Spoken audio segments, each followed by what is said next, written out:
My name is Eric Root. I'm a student at the University of New Brunswick, and I did an exchange at the Hong Kong Polytechnic University in Hong Kong. I studied geodesy and geomatics engineering here at UNB, but in Hong Kong I studied in the land survey and geoinformatics department. To apply for a visa in Hong Kong, there's an immigration form for the Hong Kong government, and basically the form was sent here to UNB. It was sent on PDF from Hong Kong, and so I filled the form out, attached a picture with a passport photo. So that was the picture that went on the actual visa itself, and then I sent that document and I think a small fee back to Hong Kong where it was processed.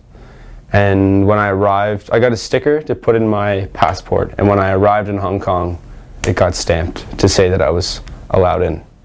But some students, they apply for their visa when they get to Hong Kong, and in order to get the stamp they have to leave the country and come back in.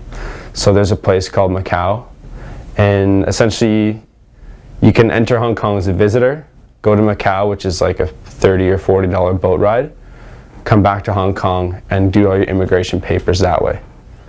So some people, you could apply for it later than the specified date, but of course it's better to pre-plan than to be behind.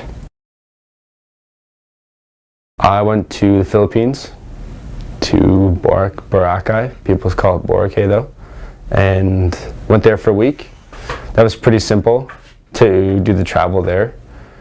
I went to Guilin, or Guilin, depending on how you pronounce it. It's one of those places in China where they filmed parts of the movie Avatar. It's just really beautiful mountains that are rolling hills and pretty misty and kind of dreamlike. We went there by train as opposed to flying, so that was an experience. And we also went to Beijing, which of course is a must because we had to see the Great Wall.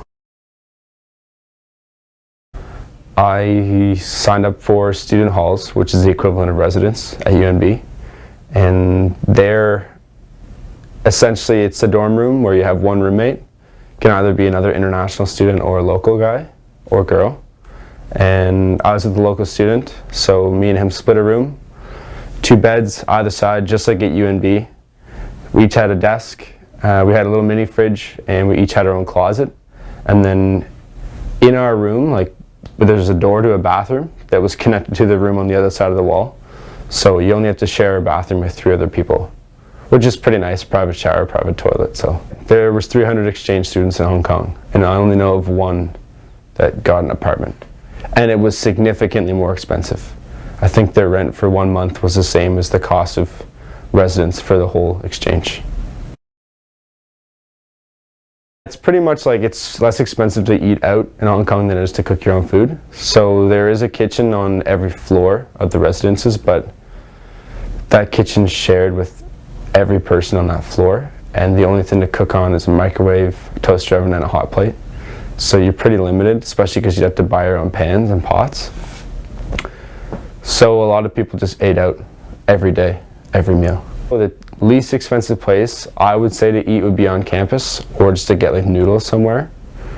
On campus you could get a lunch for anywhere between 20 and 35 Hong Kong dollars, which is the same as $3.50 to $5 Canadian for a whole lunch with a big piece of chicken and some rice and some vegetables. So it's a pretty good deal on campus. It's limited only to students though. And then outside there would be restaurants that would range anywhere from probably 30 Hong Kong dollars, so $4.25 Canadian, to maybe 70, which is 10 Canadian dollars. So it's pretty feasible to eat out, realistically. It's definitely more feasible than eating out here. There's facilities in the student halls. So pretty much you take cash, you put on your student card, and then the machines are hooked up to the student card system. So you scan your card, money goes into the washer or dryer, turn it on. And then we just had to buy soap independently. But you can get that at a grocery store that's less than a block away. Yeah, location's prime. It's located in Tsim Sha Tsui, which is TST for short. It's It's one of those places you could go to get a brand new tailored suit. So there's quite a bit of money there, but right beside it is the university. And the university has a fashion design school. I think that's partly why it would be located there. And they've got this beautiful new building called Jockey Innovation Tower. It's on pretty much every picture of the campus that's there. It looks like a cruise ship, almost. Like that's kind of the shape of the building. It's real beautiful. The other buildings are basically a series of columns and rectangular prisms that connect them. So all the buildings have, let's say a column would be column A and column B. The building in between would be building AB. So it's really easy to find your way around because all the columns have a big letter written on the side. So that's really nice. That's kind of the original design of campus, and then from there they've added on so that all the engineering is put in a separate building called Block Z, which is across a major road. And in order to get there, you have to walk down a series of stairs, go through a tunnel, and come up on the other side. So it's kind of interesting. They've got some outdoor gardens, some aquaponics stuff going on. So while you're walking through, you kind of see all this like greenery inside this urban area. And the campus is really quiet, which is a huge change from the city. So being in the city, it's really invasive and loud, and you go into the campus, it's really quiet, and there's trees, like I said, there's grass all over the place. And right in the middle, they have a place that's called the podium, where they have a glass roof, so the light still comes through. And there's a big jumbotron, equivalent kind of thing of what would be at a sports center. And as you're walking by, there'll be performances and people playing music, or they're advertising some new society. So it's really easy to get involved just by walking to class every day, because they do all their advertising on like a human-based level. And so that was a really cool component of the campus, was how it's kind of built around this podium where all the main events happen. So you never really miss a beat. I made friends with a lot of locals. I found a lot of the international students were pretty self-centered, so I talked to the local students because they know what's happening there. I could ask them questions like, what's going on with this whole Hong Kong umbrella revolution thing from your point of view? Or I could ask them like, how would you say this in Mandarin or Cantonese, and what's the best type of street food to eat, what's your favorite and why, and things like that. It would really help get some insight, some quick insight into what's good, what to do, where to go, what to check out, and it saved me a lot of time reading online. I learned a little bit of Mandarin. The main language there is Cantonese. So if you can imagine growing up in your house, if your parents spoke Cantonese, that's probably what you would speak most fluently. In school, they're taught Mandarin and English. So they know English, but because it's taught in school, I mean, a lot of us take French and pick up or remember minimal amounts of it. And so it's sort of like that. It'd be like someone talking to you in your second or third language. So at times it's very difficult, but other times it's real fluent, there's no issues whatsoever. Well, one of my good friends growing up was from China. His family moved from China. And so I thought that by learning Mandarin I could bring some of it back and use it when I come back to UNB. Whereas Cantonese, there's only a few cities where it's really prominent, and that would be Hong Kong, Guangzhou, I think Shenzhen, and then Vancouver.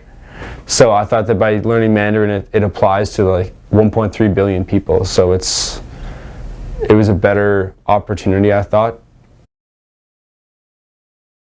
It was kind of similar to UNB's, actually. There's just an online registration system. So I did my research on what classes I wanted to take ahead of time.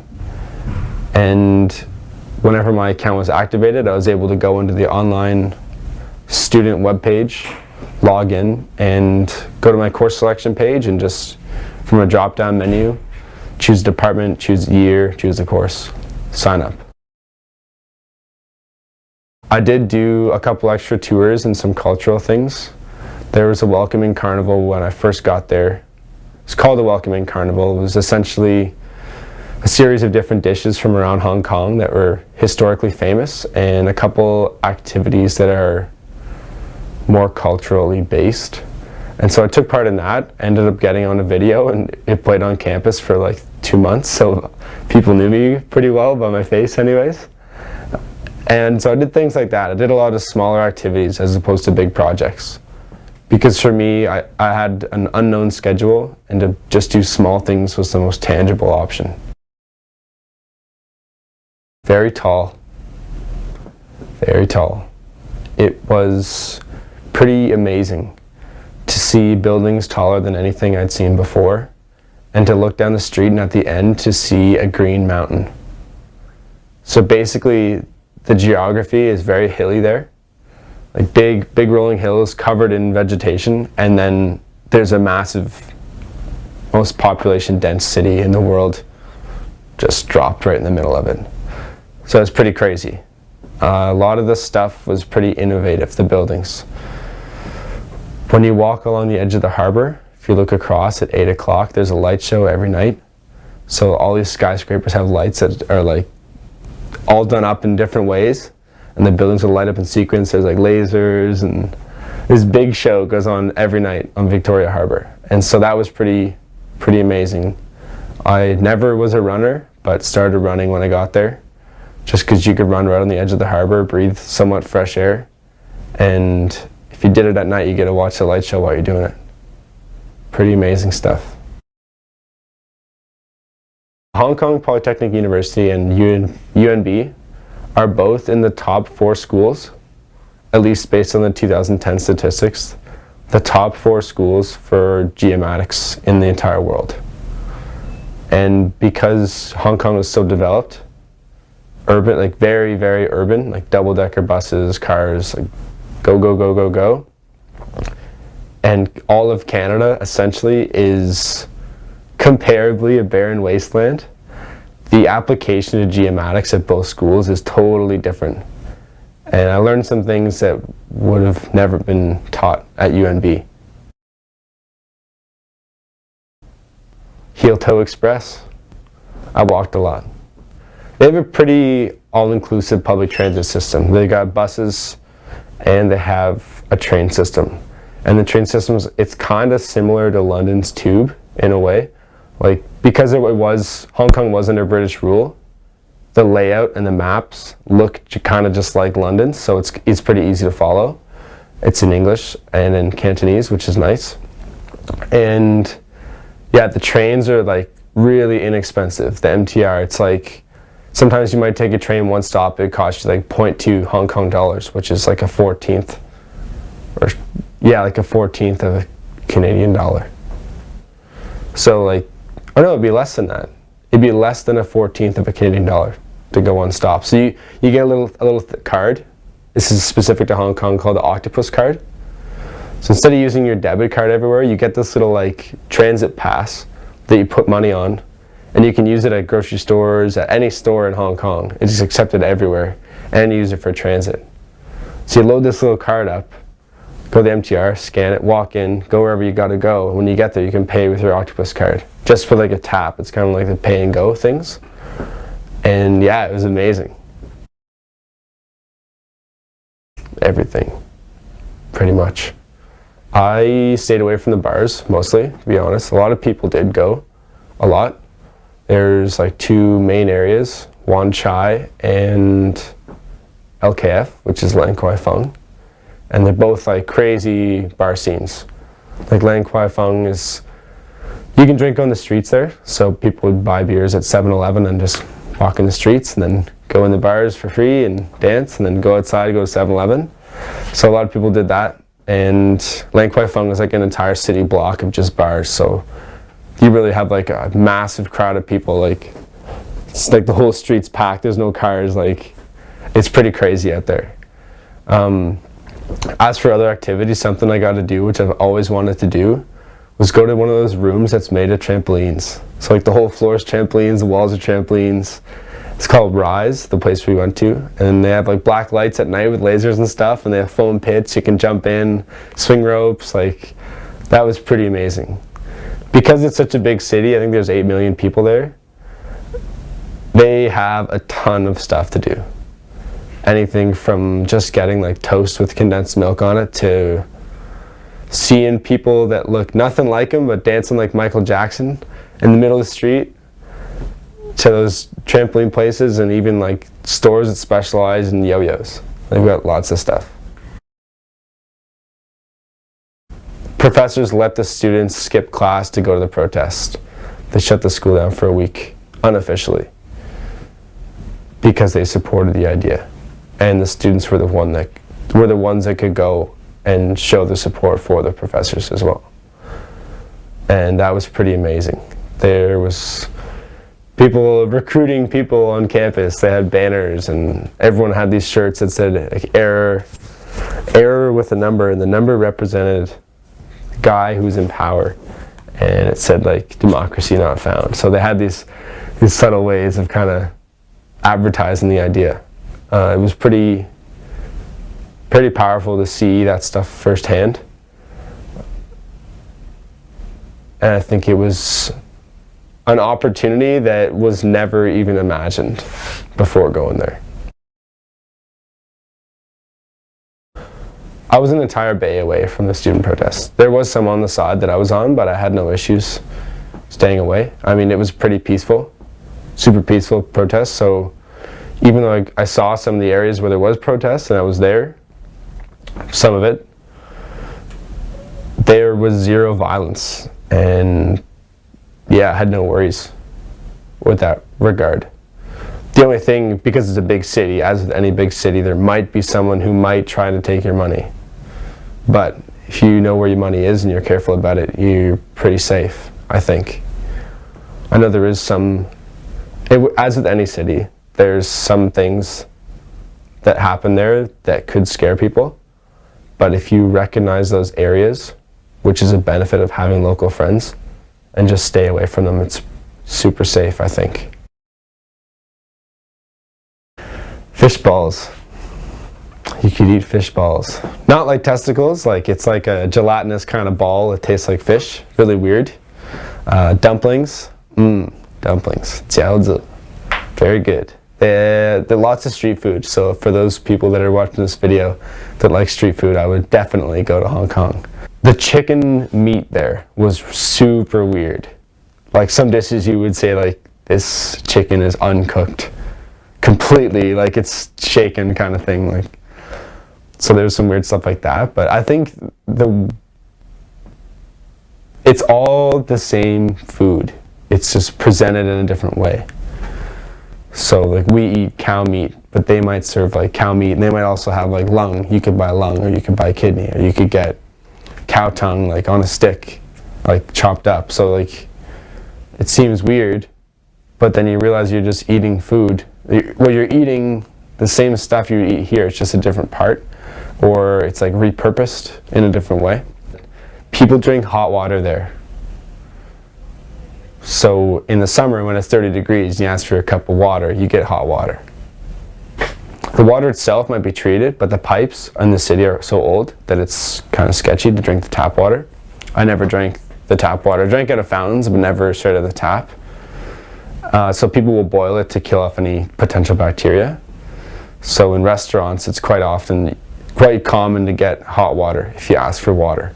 And if you get ice in it, the ice could be made from tap water, which would have bacteria. So it's a risk if you want to do that. No, and it was awesome. Because you pay, whatever the bill says you pay, you're done. And there's no tax. So you read the price in the menu, that's what you're paying. That's great. And if you tip them, it's offensive. Really? Yeah. Why? Because they get paid. I mean, I think some people will take tips, but I think it can be seen as an offense to tip someone. As in like, I'm making more money than you, here's my money. So it's kind of an offense that way.